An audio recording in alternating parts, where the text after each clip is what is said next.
BJP ദേശീയ അധ്യക്ഷ സ്ഥാനത്തേക്ക് കേൾക്കുന്ന മറ്റൊരു പ്രധാനപ്പെട്ട പേര് കേശവ് പ്രസാദ് മൗര്യയുടേതാണ്. പുതിയ സാഹചര്യത്തിൽ മൗര്യയ്ക്കും വളരെ മികച്ച സാധ്യതയുണ്ടെന്നാണ് വിലയിരുത്തപ്പെടുന്നത്.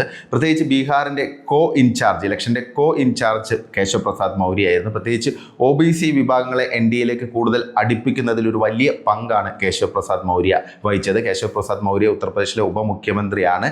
ഉത്തർപ്രദേശിലെ ഏറ്റവും തലയെടുപ്പുള്ള OBC ലീഡർ എന്നൊക്കെ വേണമെങ്കിൽ നമുക്കിപ്പോൾ വിശേഷിപ്പിക്കാൻ അദ്ദേഹത്തെ സാധിക്കും. ആ രീതിയിൽ അനുഭവ പരിചയമുള്ള ഒരു ലീഡറാണ്. ഓർഗനൈസേഷണൽ സ്കില്ലുണ്ട്, മാൻ ഓഫ് കാഡേഴ്സ് എന്നൊക്കെ വേണമെങ്കിൽ നമുക്ക് വിശേഷിപ്പിക്കാൻ പറ്റുന്ന ഒരു നേതാവാണ്.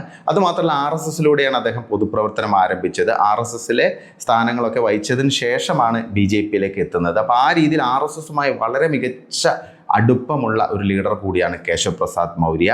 കേശവ് പ്രസാദ് മൗര്യയ്ക്കുള്ള ഒരു അഡ്വാൻറ്റേജ് ഇതാണ്. അതേസമയം തന്നെ നരേന്ദ്രമോദിയായിട്ടും അതുകൂടാതെ അമിത്ഷായുമായിട്ടും മികച്ച രീതിയിലുള്ള ഒരു വർക്കിംഗ് റിലേഷൻഷിപ്പ് ഉള്ള ലീഡർ കൂടിയാണ് കേശവ് പ്രസാദ് മൗര്യ. അപ്പോൾ കേശവ് പ്രസാദ് മൗര്യയുടെ ആ ഒരു സമയത്ത്, അതായത് അദ്ദേഹം സംസ്ഥാന അധ്യക്ഷനായിരുന്നപ്പോഴാണ് ഉത്തർപ്രദേശിൽ BJP ചരിത്ര വിജയം നേടി വീണ്ടും അധികാരത്തിൽ വന്നത് 2017. അപ്പോൾ ഇങ്ങനെ ഒരുപാട് സ്കില്ലുള്ള നല്ലൊരു ലീഡറാണ് കേശവ് പ്രസാദ് മൗര്യ, ഒരു OBC ഫിഗറാണ്. അപ്പം ഇത് അദ്ദേഹത്തിനും അനുകൂലമായിട്ടുള്ള ഒരു കാര്യം തന്നെയാണ്.